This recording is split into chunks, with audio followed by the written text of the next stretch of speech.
Hello, ladies and gentlemen. Welcome to the Tech Summit Podcast, episode 12. Indeed.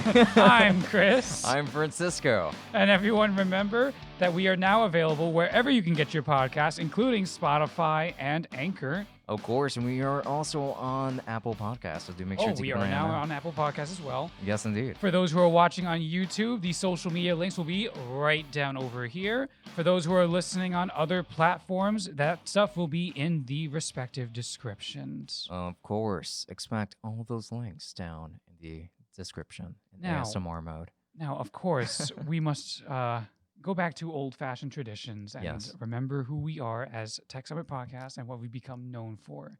And that is our running serialized series, Return of the Scalpers.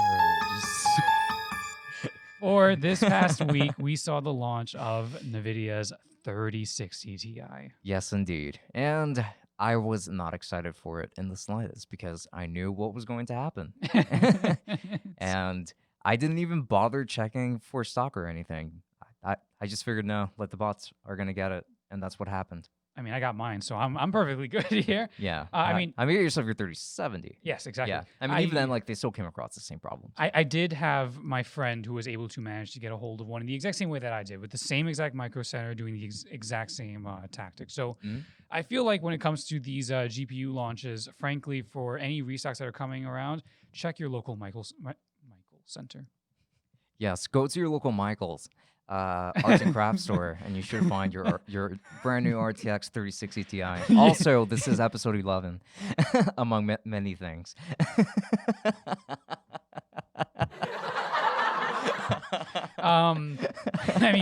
If you go to Michael's, you can probably knit yourself a nice little cozy jacket for your graphics cards whenever it shows up. Probably catch fire inside the machine though. Yes, that would probably end up happening. But Micro Center. there we go. Check your local Micro Center If you have one nearby. if you have one nearby. Do make sure to do that because Micro Center has been pretty good in regards to stock and stuff because they've only been doing in-person stuff. Mostly, yeah. Yeah, so like you can't just bot it, at least as far as I know. Like you do have to go in person. You can Yes. place an order online though and go and pick it up. Well, I'm not sure if you were able to do that for the graphics cards though.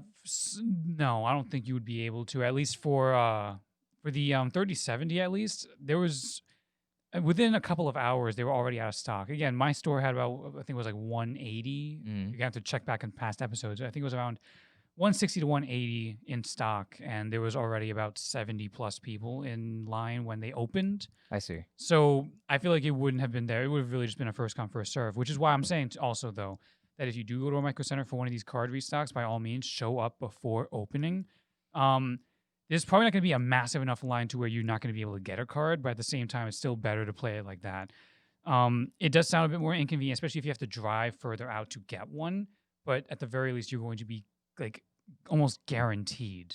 If you your can cards. secure one, that is definitely more important. Though. All right, it's a lot. Yeah. It's a lot better than just sitting at home at Best Buy and then you get yourself screwed out of one, like a certain someone has multiple times with multiple different devices, not including just graphics cards. Yeah, so Best Buy and I are not in friendly speaking terms right now, because Best Buy, in fact, every e-retailer, for the exception of Micro Center, because the closest Micro Center to me is actually pretty far, so I don't really bother with it. But when it comes to other stores, like the ones that are actually doing sales online, you can't buy any new tech.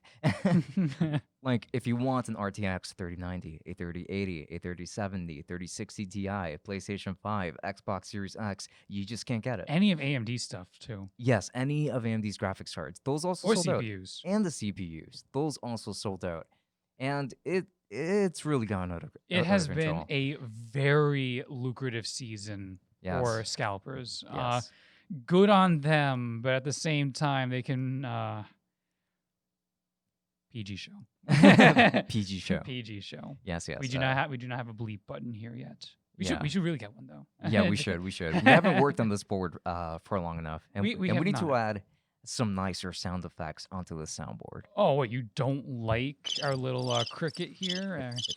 It's not good enough. It's a little bit too cheesy. Oh, what about, come on. I do like that one though. It just sounds so critical. I feel like we can. I feel like we could get something a little more imposing with our little scalper thing. Yes. But okay, even ignoring the fact that nobody was able to get one, the 3060 Ti is still really impressive as far as tech is concerned. For the price, yeah, yeah. From what I have seen, the 3060 Ti does seem to stack up more so with the 2080 Super. I have a regular 2080 on my build, so I mean, the RTX 3060 Ti appears to be more powerful than my 3080, and I mean, than my 2080. Sorry, I do not have a 3080. I wouldn't be complaining today if that were the case. But y- yeah, like it seems like for about half the price of the 2080 for how much I got that card for, it seems to perform better. Mm-hmm. Which is, I mean, sure, like I guess that should have been expected, but honestly, I don't think that we have seen this much of a bump in performance like ever. And then you have to consider like it's outperforming your 2080 Ti. Yeah. Ti, yes, No, just 2080. not Ti. No, just a regular 2080. Regular 2080. Not super, just 2080. Ti Super. No. No, so there's the RTX 2080 Super and Ti. Yeah. So the Super one is the one in between the 2080 and the 2080 Ti. Yes.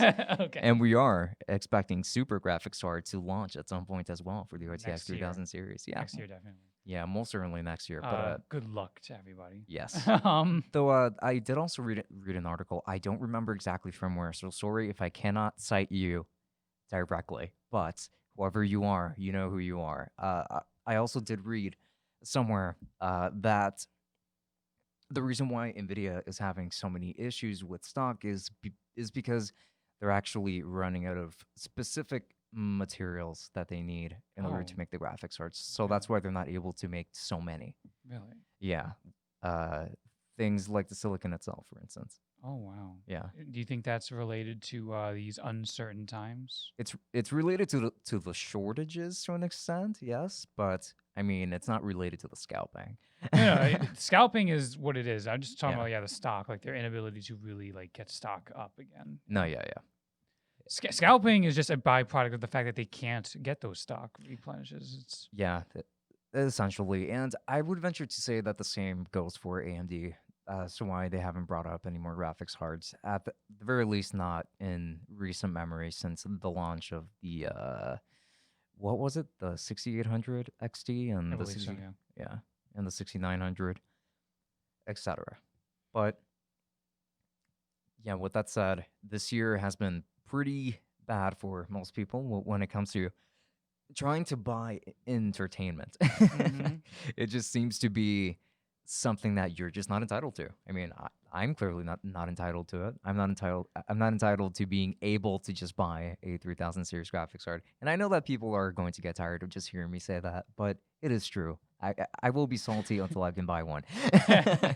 Go ahead. It's perfectly fine. I mean, I mean, it's okay for people who are getting tired of Francisco being salty about not getting a graphics card. There is always other alternatives. There's Francisco being salty about not getting a PS5. Yes, there are many things I There's- can complain about. There's plenty of other options. Francisco just doesn't get anything. I It's don't. I don't deserve anything this year. Santa said so. big fat coal. Yes, it's oh my goodness. If I even get a sock with that coal.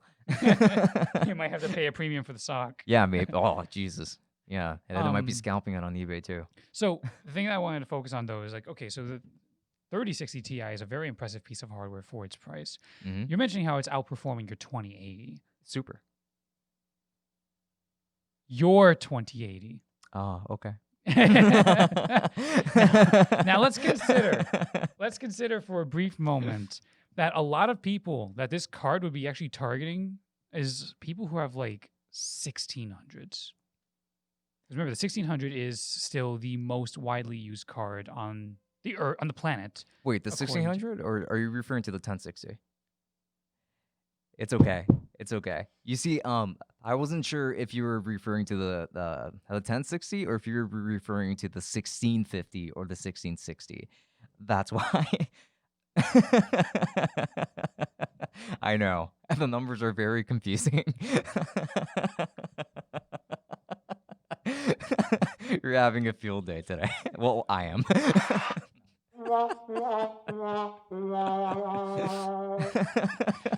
There's the one. Okay, so the 1060. 1060. Yes. And I'm venturing to say that it must be the 3 gig version, maybe? Or are you referring to the 6 gig? I'm actually not sure. I'm trying to remember off the top of my head because Steam Okay. data had suggested what was the most commonly used card, at least for Steam users, and it Hmm. was a 1060. I definitely Which believe version? Let us do some research using the Tech Summit research computer that is currently behind the camera and cannot be seen by you Yes, guys. we actually have one right now, which is See. pretty awesome. We do have it. We do have a 4K 55-inch TV where we do our editing for the podcast and where we also look things up during the podcast. Now this man over here has glasses, so he has better eyes than I do. In fact, double the amount that I do. So he can actually see a lot better than I can Yes. from this distance. As it stands, the most used card as of November is, in fact, with 10% of the user base, over 10% of the user base, Okay. is a GeForce GTX 1060. But it doesn't specify, right? It does not specify. Okay. It could be accounting for both versions. Yeah. And you see, that would actually make a lot of sense too in inflating those numbers. Because I mean, I would be curious, like, are most people getting the 3 gig version or the 6 gig version? Because I do know of a lot of people that went for the 3 gig version because the 6 gig version was a little bit pricey still at the time. It's probably going to be the 3 gig version just because it's the budget card that handles most of everything, even to this point. Yeah. I mean, even if you want like a 1050 Ti, you're still mostly good. Which is the second most used card according to this data. There we go. Second most used, 1050 Ti. That's mine. Yeah. I'm curious, what is the least used, or at least the least used actually has data here? I'm sure it's got to be the 3000 series. Just accounting for how many people actually got them. The Radeon HD 8500 series. Oh, okay. Which, I mean, the AMD GPUs weren't that great for a long time because they have always targeted the mid-range. Yeah. At least for a pretty long time. Like, for as long as I can remember, they have been targeting the mid-range market. Like, they haven't been aiming as high as NVIDIA, and now they're starting to make a lot more moves in that direction, Right. but still mostly for gaming. What the hell is Intel Iris Plus? Oh, those are integrated graphics. Like, that's not an actual graphics card. Right. It's just like part of the graphics Like, chip within the processor. Yeah. Would that be like for like laptops or notebooks? Sure, yeah, but because isn't most Intel graphics like integrated graphics? Aren't they usually just literally say as like Intel integrated? yeah, but You'll usually say like I mean- just HD graphics. yeah, like HD graphics, Iris Pro, for instance. Like, So these Iris are all Pro is- forms of integrated graphics. Okay. Yeah.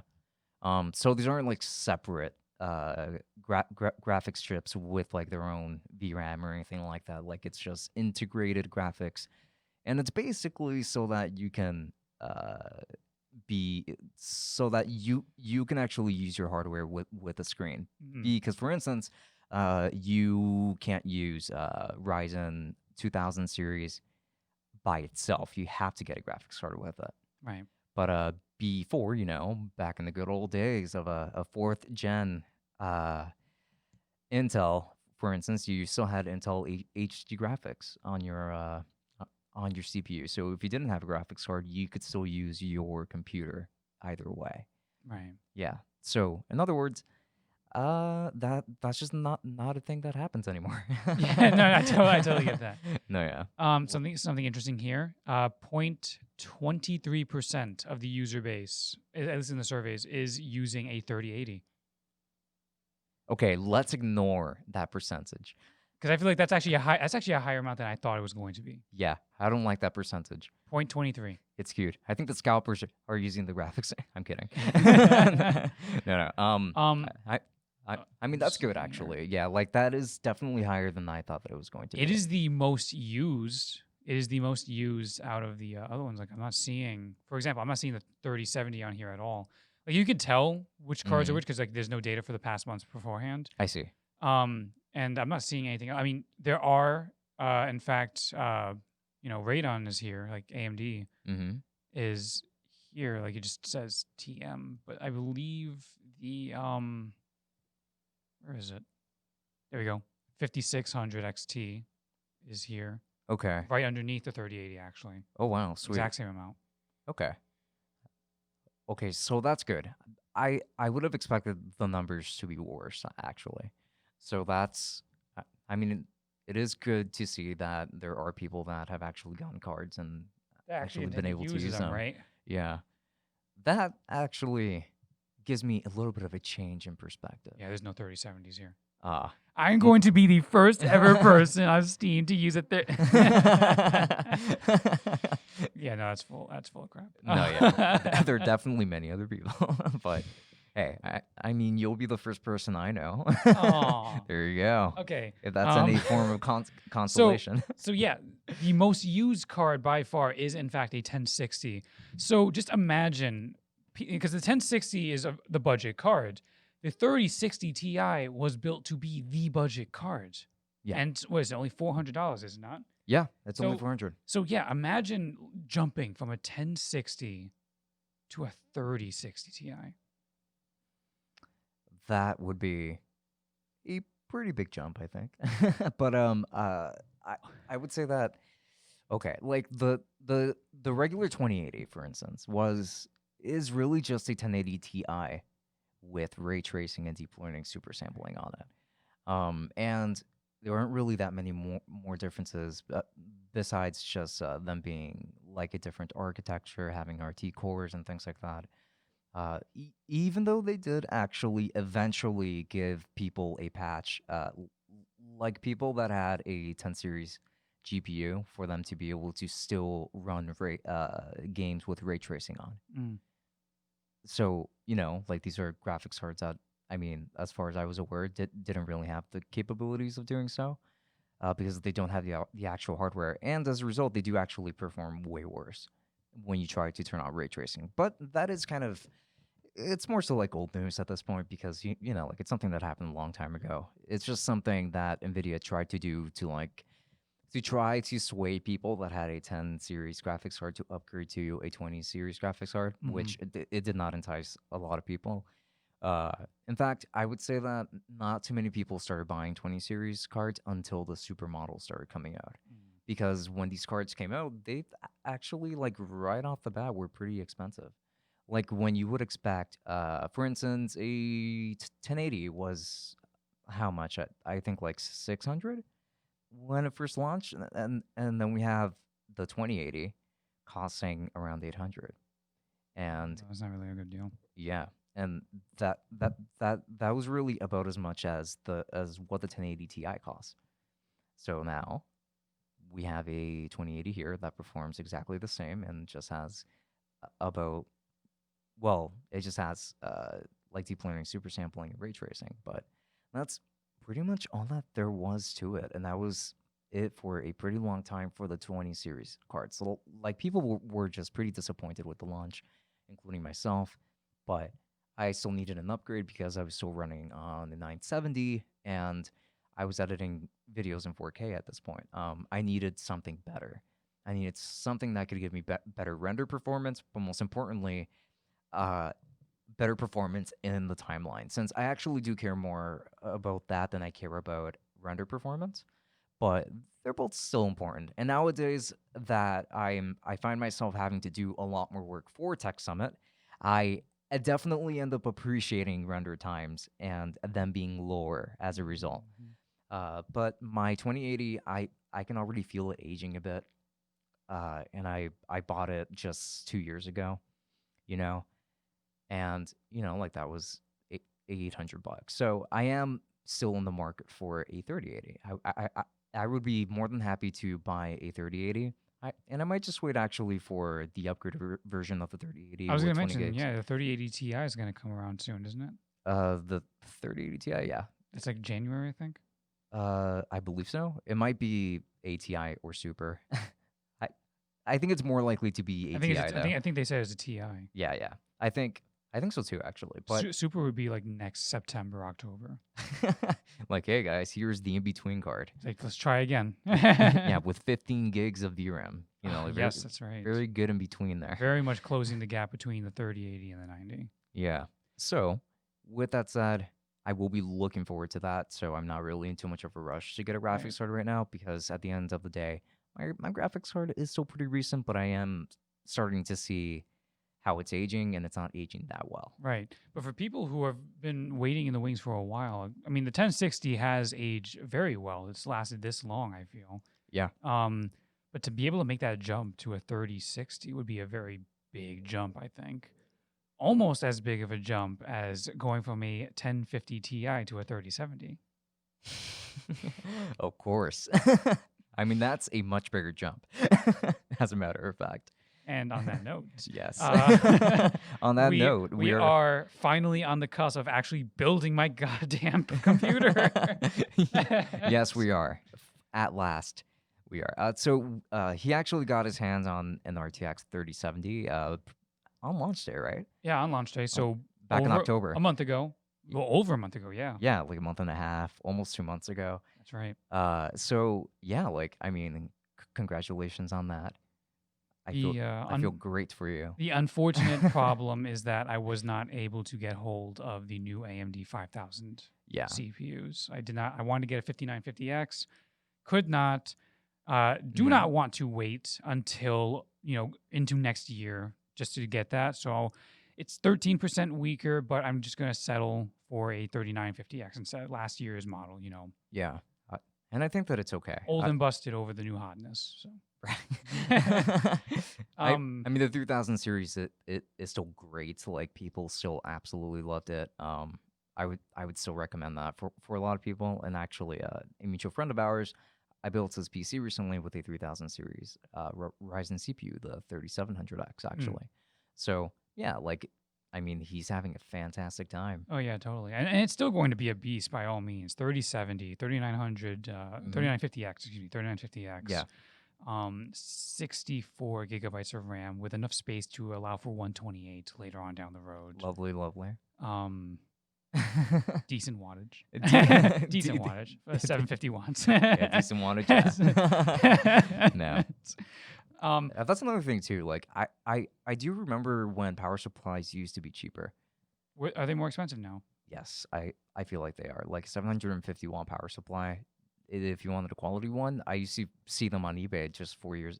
No, not on eBay. Sorry, on Amazon just like 4 years ago, for around $80-$90, and that was a pretty good deal. Now it's like 130, 140. So they definitely gotten more expensive, especially if you want a fully modular one. But do you think this is a factor of just sort of like a price creep that all the other PC components are costing more? So they thought, well, we can charge more for our pieces. I think so.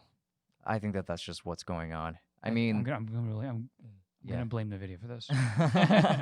Sure, and let's all blame Nvidia and Sony somehow. But I will say though that in general, like a lot of people have been saying for many years, and I've been hearing this for like a long time, that why would you go with a console when you can just build a PC for that that runs a lot better than said console for the same amount or even cheaper? And I've been trying to like come up with ways of doing so with new parts, and I still have to include things like Windows. I still have to pay for a license in order for that to be possible.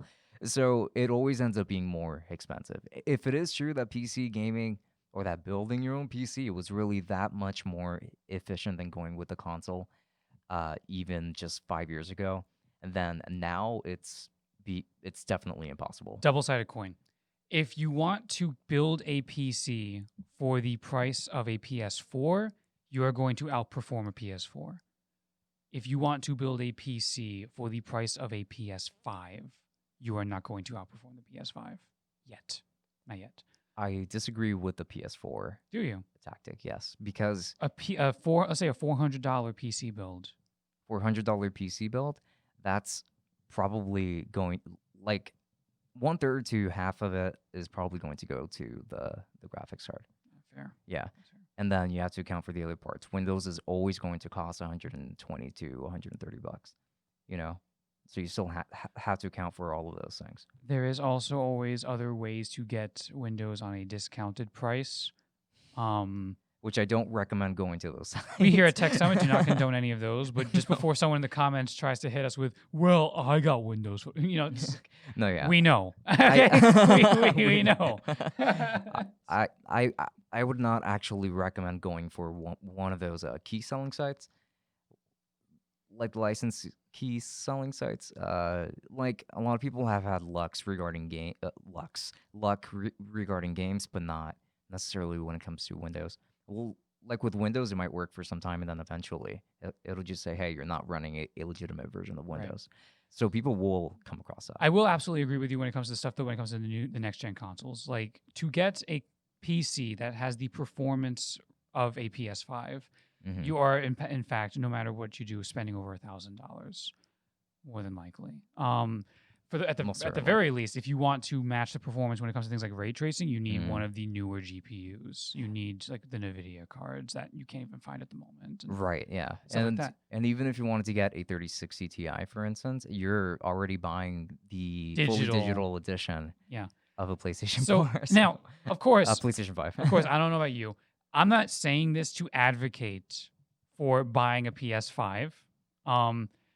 Your hunt for a PS5 has still come up relatively fruitless. Again, Of course, yes. yet again, I'm not interested in a PS5 at all whatsoever for the next few years at least. I understand. But my thing is, we're not trying to advocate for getting a console over a PC because both of us are very much into PC. This is Tech Summit Podcast. We are, of course, PC people. All right, it makes sense. But I think it strongly depends. But that's just my take.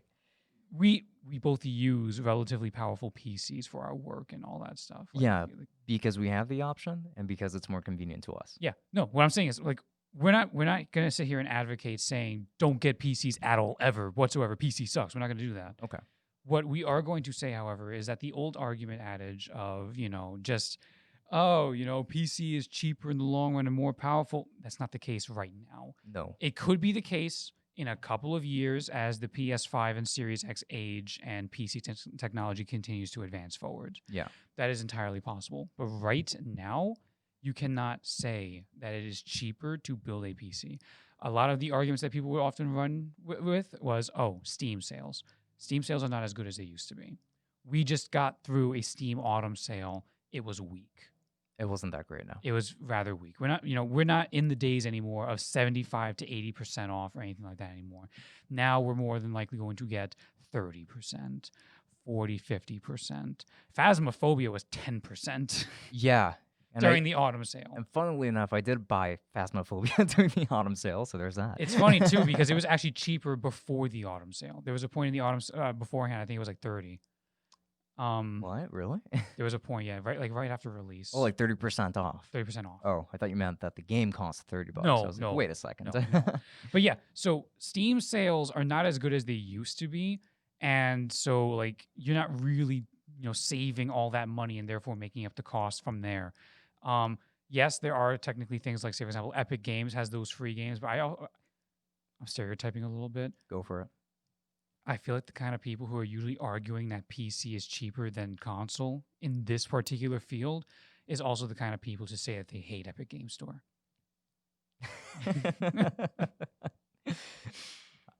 You're just gonna throw that out there. I'm sure someone is going to come at me in the comments, but people can make their own conclusions. Am I right? The kind of person to argue that Steam sales and other sales and stuff like that make up the cost are also the kind of people who would reject free games from Epic Game Store because it is the Epic Game Store. I guess, yeah. I can probably agree with that crowd being pretty much the same. Right. Yeah. The other argument that a lot of people often have towards PC building as opposed to getting a PS5 or a Series X is that you can use those PCs for work and other things like that. Like you can't use a PS4 for your work stuff. You can do that on PC, however, because you have Microsoft Word, Excel, Google Docs, and in the case of higher end stuff, your things like your Adobe's, your Maya's, your DaVinci Resolve. Of course. I have to throw in your software there. Oh, thank you. The problem is, of course, like yes, that is a fair argument. That is a perfectly fair argument. And I completely agree with it. You can work on a PC, you cannot work on a PS5. Right. But I feel like that argument mostly applies towards work that is high grade, like you and me. Yeah. We need those expensive PCs because we're doing high grade work, video editing, photo editing, 2D art, 3D art, rendering. We're doing like all that stuff requires high computing power. Yes. A lot of stuff. Yes. And so it makes sense for us to get PCs that are extremely powerful for that. Mm-hmm. I'm building my PC not for games, but for work. It just happens to be a side effect that it can run games. And when we build that PC, we are going to do game benchmarks, including Cyberpunk. more than likely Cyberpunk, because this build will happen after Cyberpunk's release. We will be able to try and benchmark it with ray tracing in 4K. Yes, which is going to be, I think, a pretty fun time. And I do expect great things from that hardware combination. I don't expect any kind of bottlenecks to occur there. But I think both should work just fine together. But the problem is, so that's the thing. We're talking about expensive PCs. Yeah. How much did your PC cost you more or less to build? Around $2,200. Yeah, $2,200 for you. Yeah. Mine, when all is said and done, is going to be around the realm of $2,829. Yeah, right. That's a lot of money. Not including the monitor, right? That is including the monitor. Oh, well, don't include the monitor because that technically doesn't go into the PC hardware. Yeah, but it's a part of the entire setup, though. If you're talking about 4K stuff, you need the 4K monitor. I mean, I guess so, but like if you strike it out, then it's closer to 25, 26. Yes. So let's go with that. It costs more like $2,500 to $2,600. We are still talking without the monitor. We're still talking 5 PS5s, 5 disc editions, disc edition PS5s. Yeah. Or 6 digital onlys. 6.5. Yeah. 6.5, give or take, depending on where we're going. Yeah. So that's a lot of money to put down on work computers, but it's work computers. Mm-hmm. If we're talking about a computer that is around the price of a PS5, so $500, yes, you do have the added benefit that this computer can run, Microsoft Office. Good. It can run, and it's probably pre-built. It can run Microsoft Office. It can run. No, I think you can get a custom built one for $500. It's gonna be more valuable, like better. Nowadays, stronger. I doubt it. Like it would probably have to be everything used pieces. Maybe. Yeah. But I just don't see that. We will say we're on the budget though. Even then. But we can. You'll be able to run all of the work-related software when it comes to like office jobs. So again, your Microsoft Office stuff, your Google Office things, maybe some Photoshop, Excel. Yeah, I was gonna say maybe some light Photoshop and Adobe work. Mm-hmm. But in the end, if we're talking about game performance, significantly weaker than a PS5. Yes, absolutely. Like you'll be on par with. I would say lower end PS4. Like you'll be on par with a PS4, I think. But like when you're running on low. Running things on low though. Yeah. And with that said, I mean I would put that more so towards like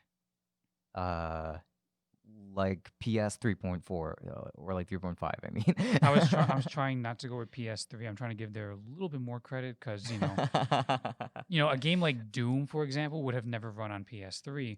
But I'm pretty sure with a $500 PC, you can run Doom just fine on lower medium.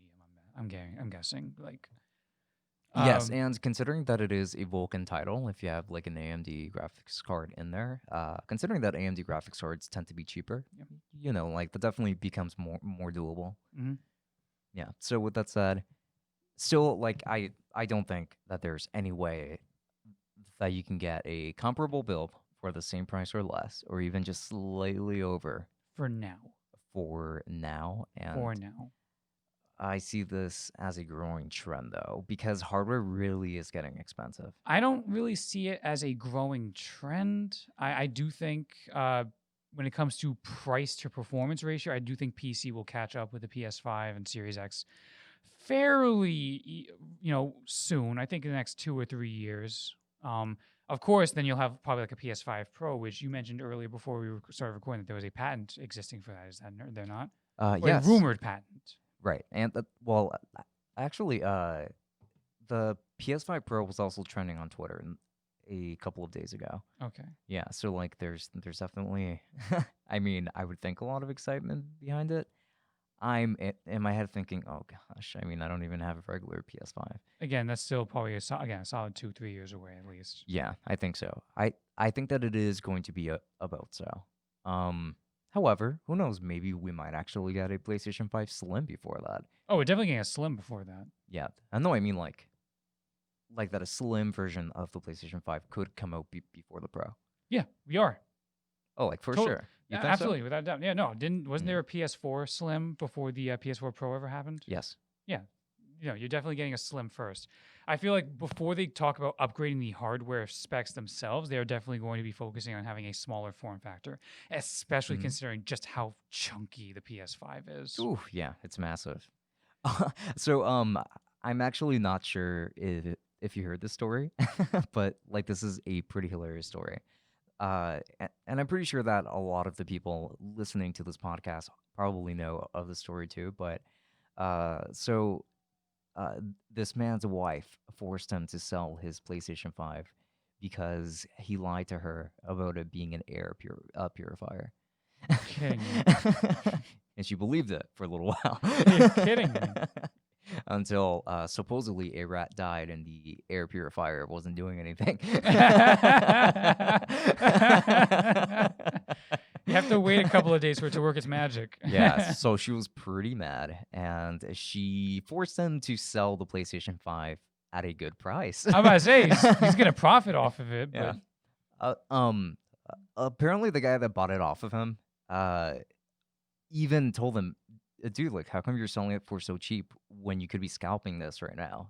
He was like, yeah, like my wife just kind of wants me to get rid of it, and why does she want him to get rid of it? I think the fact that he lied to her is probably the biggest reason that probably upset her there. Maybe he has a game addiction problem. That could be the issue also. Like, Like he has a maybe he very wasn't serious taking problem. care of actual errands, or like he was putting gaming first. Who knows? He's using that purifier quite a bit. Yeah. Wow. He And must really like his oxygen. yeah. And how come that purifier is lighting up and those beautiful colors there? There's a The pretty beautiful that's a blue. that's a pretty interesting movie over there on Oh, Yeah. It's just an Amazon notification. We I- were still connected to my email. I Sorry. thought it was mine. No. Like, wow, they shipped out quick. Whoa. So The, you're the, saying, the yeah. joke that I was leading to was basically that he's playing Demon Souls and she's trying to figure it out. that is the end of the joke, more or less. There you go. There we go. Yeah. I keep forgetting which one's which. I mean, I was going to celebrate that actually, but hey, I mean, to each his own, right? Anyway, but I swear I thought I heard something just now. Uh, It sounded like a bird. seeing voices and hearing visions, as some people might say, as my uncle likes to say. In any case, Yeah. So no, PC is still great, but I just, who was it? Who was it? I think it was someone at Epic Games when they were talking about Unreal Engine 5. That was specifically talking about how PS5 and Xbox Series X, but specifically PS5, was outperforming PC and was going to do so for a little bit, and everyone kind of laughed at him, and like I mean, price to performance ratio. price to performance ratio, absolutely. An Xbox Series X and S can destroy a PC within those price ranges. That's what it is. Like, can a PC outperform the PS5? Yes. Can a PC outperform the PS5 without costing over $2,000?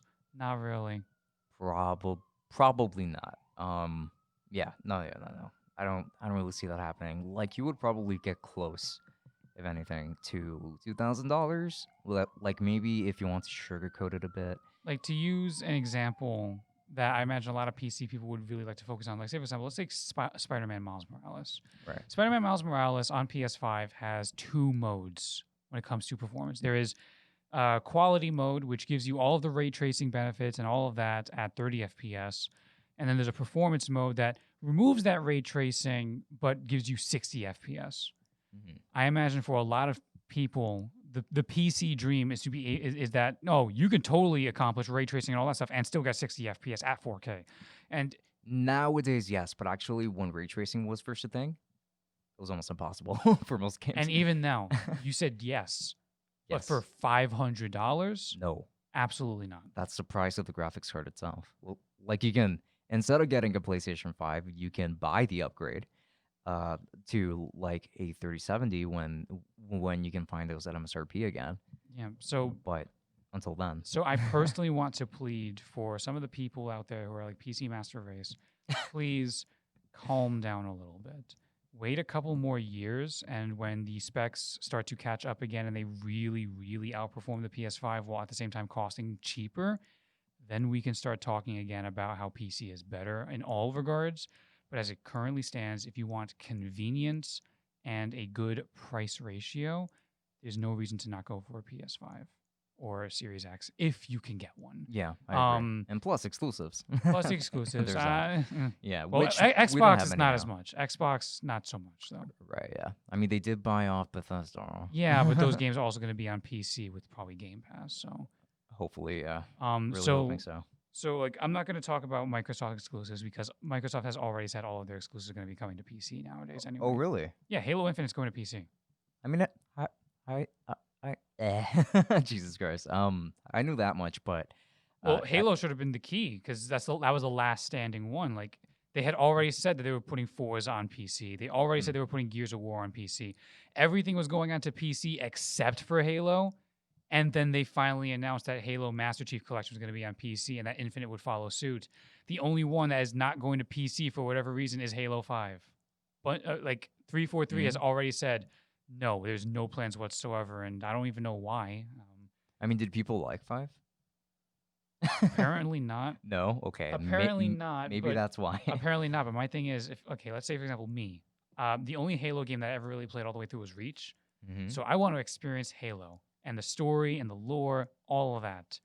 And I get Reach, 1, 2, 3, 3 ODST, 4 Infinite. There's no 5.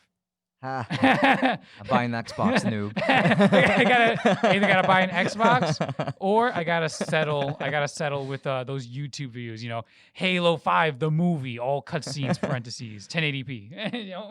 Or the story of Halo 5 explained in 1 hour. With a red circle and an arrow. Yeah.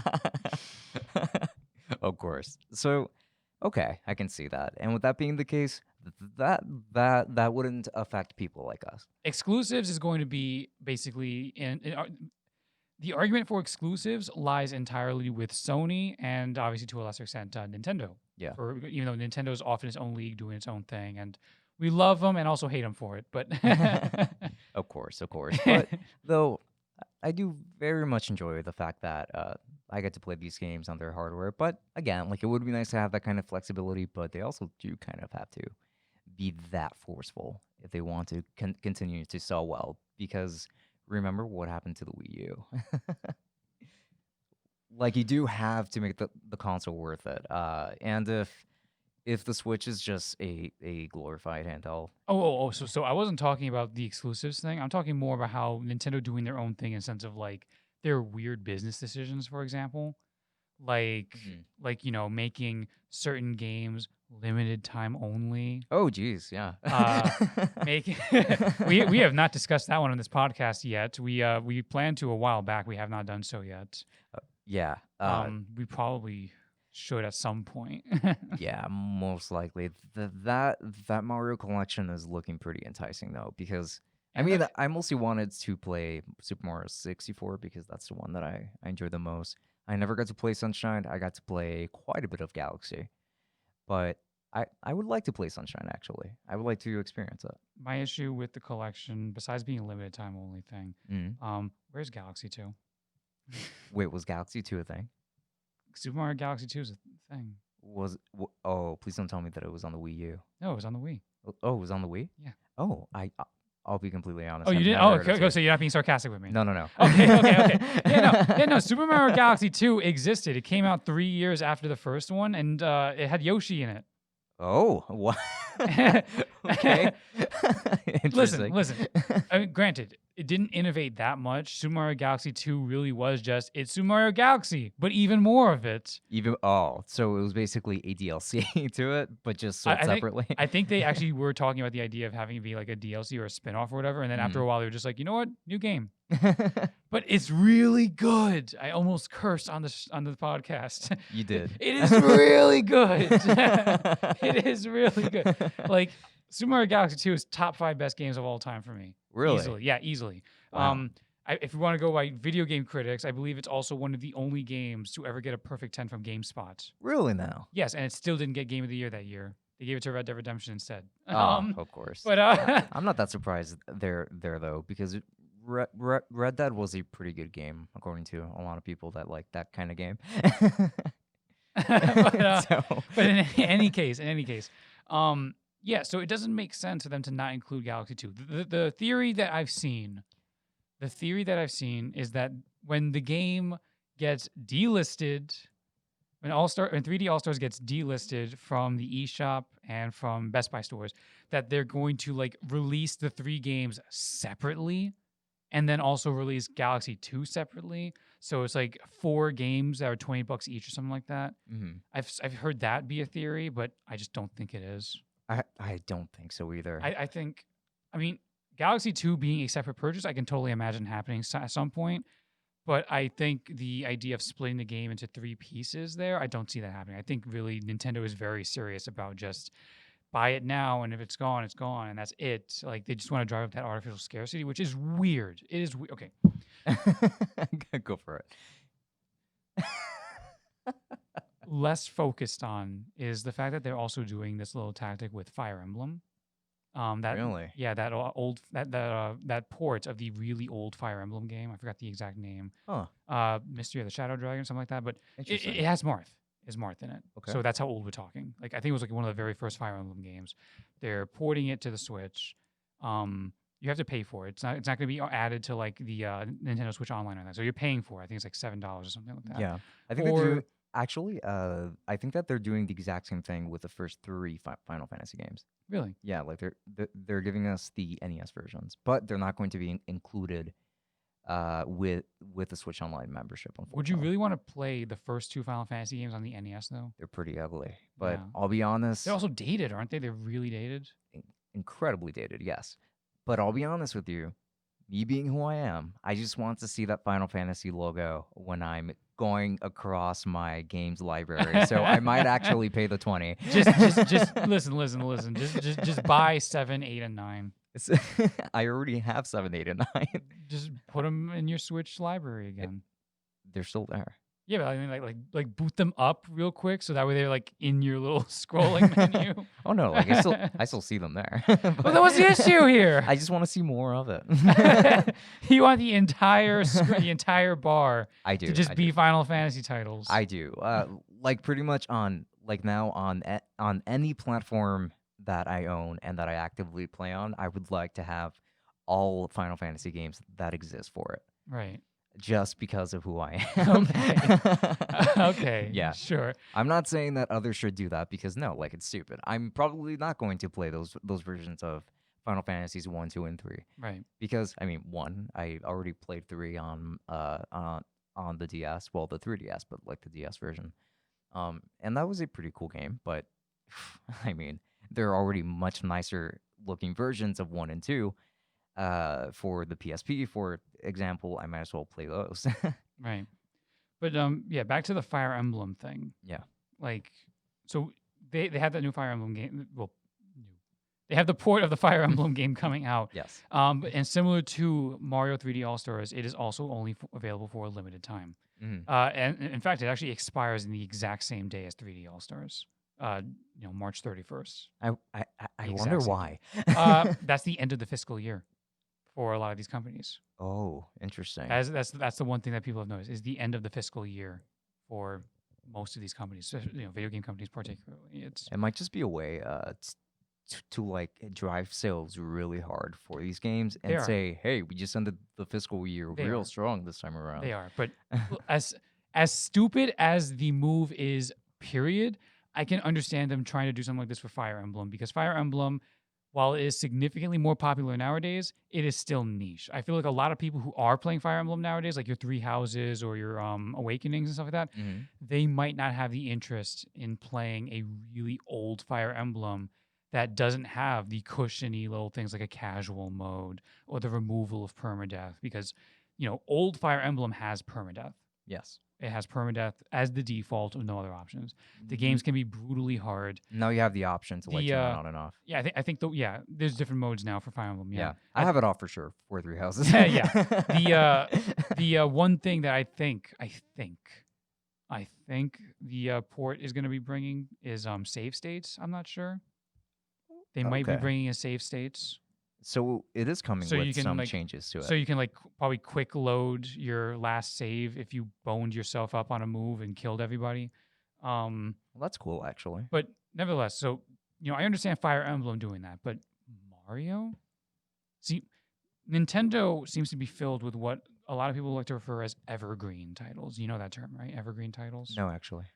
Evergreen titles is what is used in video game language as titles that always sell very well to the point where they don't need to reduce their price. They don't need to go on sales. Like Like- Pokemon. Pokemon is the definitive definition of an evergreen title. Got it. Mario Kart, same thing. Mhm. Super Smash Bros, same thing. Yeah. Mario, Zelda. You're noticing a trend here. It's almost all Nintendo titles. Except the non-Nintendo examples that I can think of evergreen titles that will always be selling fairly well is like Call of Duty or Grand Theft Auto. Mhm. And even then, those games do still go on sale. Like you can get Grand Theft Auto 5 for a solid like $30 or less. That is true. I would say that is mostly a Nintendo trend. Like when it comes to first party It is. games, they do tend. And tend to even do then, that. even then, select first party games. There are certain games that will That's suddenly true. get a lot cheaper. Like Kirby and Yoshi will probably go on sale a lot more often. Mhm. And Fire Emblem 3 Houses also. Fire Emblem Three Houses, Xenoblade is here. Xenoblade. Xenoblade here and there is a little bit of a mix because Xenoblade is both not as popular as a Mario or a Zelda, Right. but is also still niche Japanese weeb, and so therefore it will not sell as well and could probably have that value still high up there. Well, with that insult aside, I With no harm meant. it is more so like I have playing Xenoblade. I have Xenoblade too. Okay, I'm not gonna. I have 2 and 1 on Switch, but I'm getting one soon. okay. I actually got the edition with the art book. Oh, really? Yeah, quite nice. Very nice. Yeah. I've looked at it once. Pretty nice, but That's kind of the trend for art books, isn't it? yeah. You open them up once, you'd be like, "Wow, art." Yeah. Close it. Yeah, You I'm- close- like I always try to tell myself I'm going to take a good hard look at this art and study it to see, they probably used this technique in order to make these drawings look so pretty. And then I just don't. I just look at the pictures. I'm like, nice. I don't even look at the entire book. But I'm glad I bought that edition nonetheless. But anyway, yeah. So Mario 3D All Stars would absolutely be a very good example of an evergreen title that would sell very consistently for years upon years on end. It Mhm. does not. They don't need to drive up sales by putting it as an artificial thing. If anything, they could possibly lose out on sales, just because Mhm. a lot of people, a lot of children will be getting their Nintendo Switches after the game is long gone and will not be able to play them, It's really only going to increase sales for the short term. basically. And that's how I see it. I mean, yes, like it is a smart move in that sense. If that is your goal, like you just want to have like a bigger short term sales fiscal year, end of year, whatever. I jumbled up all those words. It but is, but yeah. it just seems really weird. It's a weird decision. I don't really like it at all. I don't like it either. On But the now I have to buy it. on the gaming side of things, just very briefly, because this episode is in fact going to be airing before the Game Awards Mhm. happens. Game of the Year choice. Final Fantasy VII Remake, no doubt. Final Fantasy VII Remake. That's the one I would pick Easily. easily. I can't really expect that much different. I mean, I actually made an account to vote just for funsies. I actually put Final Fantasy VII Remake as well. Well, there you because, go. I mean, I haven't played the games yet. I haven't played most of those games yet. Doom Eternal is on Game Pass now on PC, so I'm going to play that one relatively soon. Mhm. The Last of Us 2, not yet. Somehow. Ghost of Tsushima, not yet. Mhm. What else was there? Hades. I really do want to play Hades, but I have not gotten it yet. Hades, That's from Supergiant Games. Hades was on sale on the Switch actually. I know. It was also on sale on PC, and I thought, I'll get it later. I'll get it later when it's cheaper. I just looked at it and I was like, I kind of want to get Naruto instead. So yes, I did in fact rebuy Storm 4 on the Switch. Sorry. But no, I do want to play Hades at some point. What were other nominees? I'm trying to think off the top of my head. Because the two that I more or less have played then is Animal Crossing. I have played Animal Crossing, which is fine. It's perfectly fine. It's Animal Crossing. I haven't, yeah. It has its charm, but it also has its cases of being like it's a chore because the entire game is about chores. Yes, it is. It is basically a life simulator. Yeah. And then there's Final Fantasy VII Remake, which I played the demo of because I'm waiting for the PC release personally because they did say it was a timed exclusive. I do expect it to show up on PC by like next April, so I kind of want to. I'm trying really hard to be patient. I mean, that's pretty close. I know that 7 Remake was on sale for $30 this past weekend. Wow. And it was so tempting. Shame on you, it buddy. was very tempting. But Ooh. I'm thinking 60 FPS. 60 FPS. 60 FPS. 60 FPS. Watch them mess up the port. Yeah. Watch them mess up the port, and it's like getting 30 or less. And then it's my like it would have goodness. been a complete waste to wait. Yeah. Or they just give you like the PlayStation 4 version. I think that's all the games that were nominated for Game of the Year. I think so. I think so too. But Like if I were to pick one, it would be Final Fantasy VII Remake, and I think that's the only one that I have played of all of the nominees. However, like from the gameplay that I have seen and from the things that I have heard about other games, Ghost of Tsushima would probably deserve that too. I was gonna say Ghost of Tsushima would probably like if I played all of the games properly the way you're supposed to, as a proper person. Ghost of Tsushima probably would be the choice that I'd go with, just because it seems like the most impressive on a visual and gameplay like spectacle. Doom Eternal seems like a hell of a time, and I mean that as a pun pun. intended. Pun intended. There you go. Fully intended. Seems like a hell of a time. Animal Crossing was fun, and I will say, as far as impactful games for this year, I feel like Animal Crossing is the most notable one to have come out this year, just because everyone was talking about it because we had the pandemic, everyone was playing it as sort of this attempt at like back to normalcy. It's like, okay, everything in the real world is all messed up right now. Let me go into my little cute little animal world where I get to cut down trees and sell beets or turnips. Excuse me. I feel like the hype kind of died off a little. I feel it's the soon hype for that game. Honestly, I feel it's funny because I actually have a friend who was telling me that Final Fantasy VII Remake's discussion lasted for a very long time after its release. Yeah. But from my perspective, Final Fantasy VII came out. People were like, wow, this is pretty good. Whoa, that story's kind of weird now. And then everyone kind of stopped talking about it in favor of Animal Crossing. It's because of the ending. Everyone was talking about, which don't spoil. Oh, well, let me tell you everything. I'm kidding. But yeah, I wouldn't do that to you. Same thing. Doom and Animal Crossing came out on the exact same day. That's the thing a lot of people forget. Doom and Animal Crossing came out the exact same day. Mhm. And Doom had a lot of buzz around it for about a week or a week and a half. Yeah. And then fade away while Animal Crossing. And I feel like Animal Crossing had a solid 2 or 3 months to itself until Last of Us came out and then took the entire all the media storm. coverage. Exactly. Yeah. Not for the greatest reasons. Yeah. Please don't spoil. I watched the ending actually. I was like, so this is why people hate it so much. do you think it's deserved? Without spoiling it, do you think it's deserved? I think so.